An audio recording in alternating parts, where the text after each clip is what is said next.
Hi friends! ఈరోజు మనం parliament గురించి తెలుసుకుందాం. వీడియోను స్కిప్ చేయకుండా ఎండ్ వరకు చూడండి.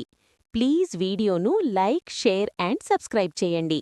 భారతదేశం ప్రపంచంలోని అతిపెద్ద ప్రజాస్వామ్యం. 1.4 బిలియన్ ప్రజల స్వరాలు కలిసే మహానాడి. ఈ మహత్తర ప్రజాస్వామ్యానికి హృదయం భారత పార్లమెంట్.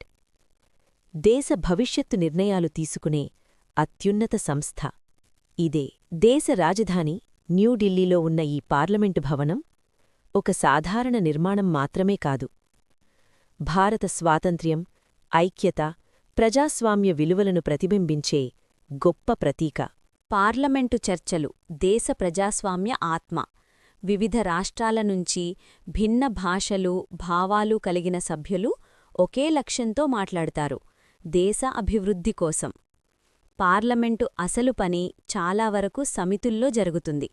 ఇక్కడ బిల్లులను లోతుగా పరిశీలిస్తారు, పాలసీలను అధ్యయనం చేస్తారు, ప్రభుత్వ పనితీరును సమీక్షిస్తారు. సంక్షేమం, ప్రతి ముఖ్య నిర్ణయం ఇక్కడే తీసుకోబడుతుంది. పార్లమెంటు భవనం అత్యున్నత భద్రతా వ్యవస్థతో రక్షించబడుతుంది. బహుళస్థాయి సెక్యూరిటీ, కమాండోలు, ఆధునిక పర్యవేక్షణ దేశ ప్రజాస్వామ్యాన్ని కాపాడే కవచంలా పనిచేస్తాయి. సెంట్రల్ హాల్ భారత చరిత్రలో అత్యంత ప్రాముఖ్యమైన క్షణాలు చోటుచేసుకున్న స్థలం. ఇక్కడే భారత రాజ్యాంగం ఆమోదించబడింది. ఇక్కడే సంయుక్త సమావేశాల్లో రాష్ట్రపతి ప్రసంగిస్తారు.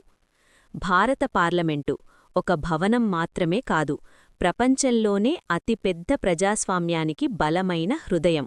ఇక్కడ స్వరాలు చట్టాలుగా మారతాయి, కలలు భవిష్యత్తుగా రూపుదిద్దుకుంటాయి.